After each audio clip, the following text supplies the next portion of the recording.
Will Smith's Wild Wild movie premiere. It's going to be a wild night. It's going to be a wild night. The horse-drawn carriage, Will, Jada, and the kids. Jaden, say Wild Wild West. Say Wild Wild West. He really said it. E.T. is front and center with the whole family.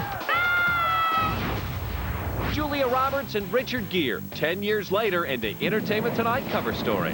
How has she changed, both as a person and as an actress? Find out what Richard says about Julia and what happened between the two superstars. Did Richard say it didn't? Because I don't want to disagree with him. Big baby news for Don Johnson and Dharma's Greg.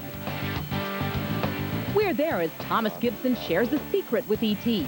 How Della Reese is spending her summer vacation and how her husband plans to celebrate her birthday.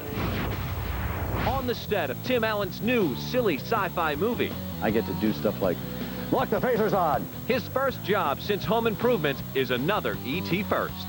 Joan Collins joins the Flintstones. She's rocking with our Chris Raggy and taking over Liz Taylor's role from the first film. This is Entertainment Tonight, the most watched entertainment news program in the world. Here are the top Hollywood stories for Tuesday, June 29th, 1999. Hello, everyone. Bob Goen is off tonight. I'm Mark Steinen. And I'm Mary Hart. Will Smith had a double debut last night, his Wild Wild new movie and the first public appearance of his youngest son. E.T.'s Jan Carl partied with the whole Smith clan. Hey! Hey! Oh, I'm hyped. I'm hyped. I bet you are. This is why I make movies. When Will Smith arrives on horseback, you know it's going to be a wild night. Good match, baby. That's right. There you go. Woo!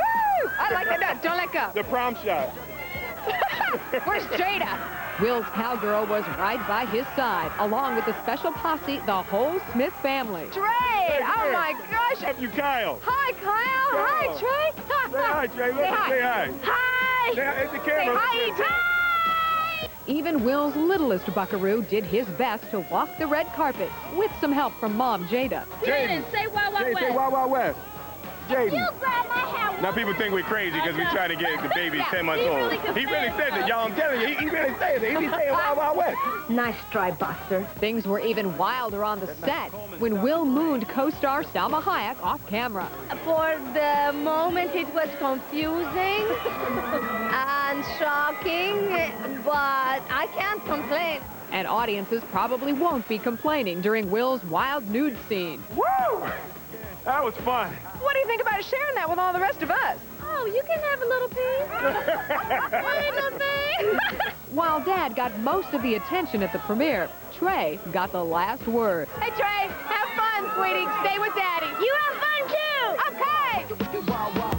And the fun continued into the night. At the Wild Wild post-premiere bash, the stars were wowed by Will. What did you think of Daddy's new movie? Good. Oh, that's good. You made him say that. huh? Good, he's good. There you go. That's right, son. Good job, son. Did you cover his eyes when you got naked? No, he's seen me that way before. Wild Wild West. Thank you, Jan. Will is trying to get an early jump on the long 4th of July weekend. Wild Wild West rides into theaters tomorrow. And so do those troublemaking boys from the South Park movie.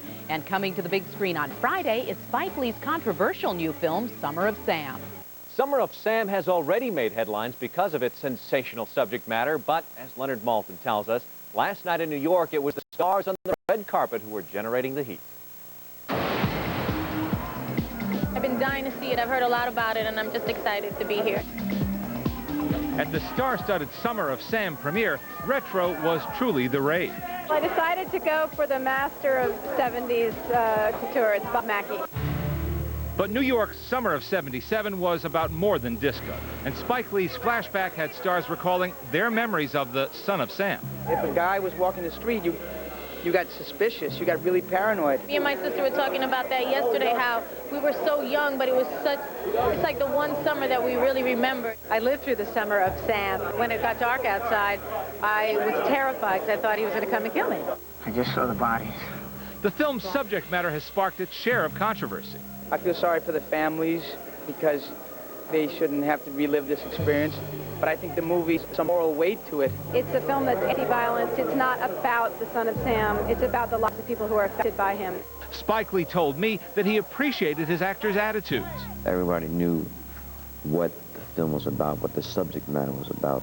You know, they're adults, and this is an adult film, so they want to do the best performance they can give. Thank you, Leonard. Sean Puffy Combs was at the Summer of Sam premiere last night as well, and the music star took the opportunity to talk to us about his much publicized run-in with a record company executive. The way it was reported, a lot of things were exaggerated and overblown. The end result is that I made a mistake. I handled myself improperly. I let my emotions get the best of me. Speaking openly about his part in the beating of rival record executive Steve Stout, Sean Puffy Combs sets the record straight with Entertainment Tonight. I'm very passionate about my work and my music, so when a video came out that I didn't like, I was emotionally upset about it, and I wanted to argue with one of my friends. The argument over the release of this new music video allegedly involved a champagne bottle, a phone, a chair, and the assistance of two thugs to savagely beat Stout. Puffy settled with Stout for a reported $500,000, but still faces criminal charges. I didn't handle it the right way, and it's my fault, and I'm just, myself and him, we're trying to both move on from it, you know, and it'll never happen again. And Puffy has been hard at work. His new album, Forever, comes out August 24th, and he's planning a tour to promote it. The Grammys are on the move at the top of the ET News Brief. We're walking into the Staples Center right now, and this is where the 2000 Grammys are going to be held, so we're going to give you a tour.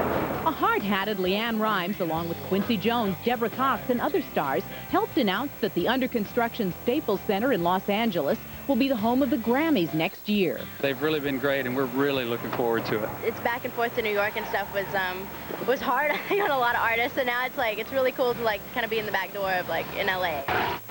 Man, I feel like a woman. Shania Twain is singing Revlon's song. She has joined the Revlon lineup as a spokeswoman, and her song, Man, I Feel Like a Woman, will be featured in her TV ad. And there is no rest for Callista. On July 25th, the day after she ends her run in the off-Broadway Bash, Callista Flockhart flies to Los Angeles. Then she reports to the Ally McBeal set at 6 a.m. for work. Now that his home improvement has come to an end, Tim Allen has set his sights on something even bigger for the big screen, outer space. And he beamed me behind the scenes for an intergalactic ET first. Closed up. We've finished production on Home Improvement for the year. I'm still not sunk in. Tim Allen has left Home Improvement behind, and now we've joined him on the set of his new film, which is simply out of this world. All right, Lieutenant, let's take it up to Mark II. Tim Allen suits up for his new comedy Galaxy Quest. And though co-star Alan Rickman may look a little alien, he and Tim, along with Sigourney Weaver and Veronica's Closet's Daryl Mitchell, are playing the roles of actors. We have a TV show that's been off for a long time, and we're bickering actors, and like they will get. See what a stretch. And we get mistaken for the real thing, and the civilization relies on a bunch of actors to save them. Tim told me he's a sci-fi fanatic who's been totally getting into this part. I get to do stuff like, look, the phaser's on! And even the director's going, all right, Harrison, let's come down a little bit with that. And there are other roles. It's not my typical character. I get to kiss Sigourney Weaver a lot. He was bragging. Oh, was he? Yeah, that he got to kiss you and you guys had these. It's a good kisser. Galaxy Quest is expected to be released for the winter holidays, and so is the sequel to Toy Story. Toy Story 2, or T2, but they can't call it T2, of course, it's Arnold to get mad. I have a name already. T2, just don't do that.